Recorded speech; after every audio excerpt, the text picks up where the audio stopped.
سمع الله لمن حمده اللهم اهدنا فيمن هديت وعافنا فيمن عافيت وتولنا فيمن توليت وبارك لنا فيما أعطيت وقنا برحمتك شر ما قضيت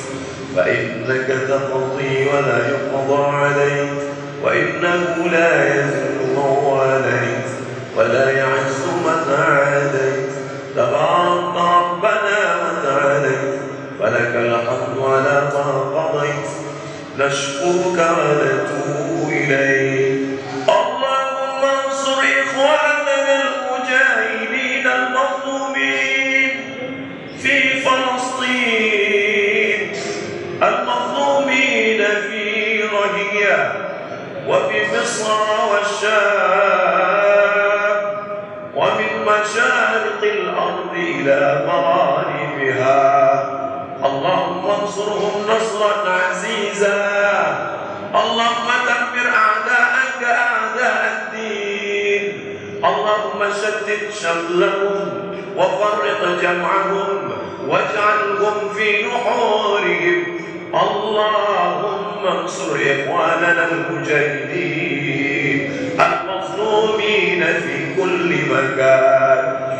اللهم لا تدع لنا في مقامنا هذا وفي ساعتنا هذه ذنبا إلا غفرته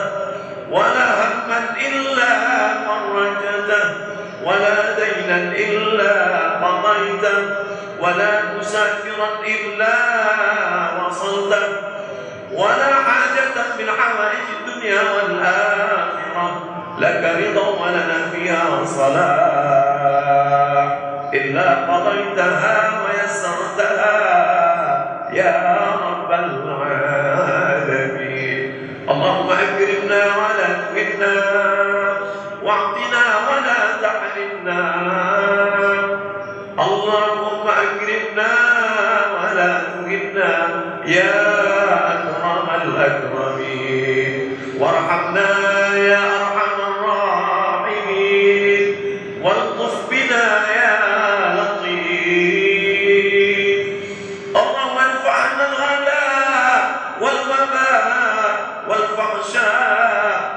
والمنكر ما ظهر منها وما بطن من بلدنا هذا خاصة ومن بلدان المسلمين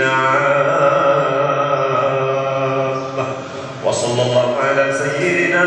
ومولانا محمد النبي الأمي وعلى آله وصحبه وبارك وسلم الله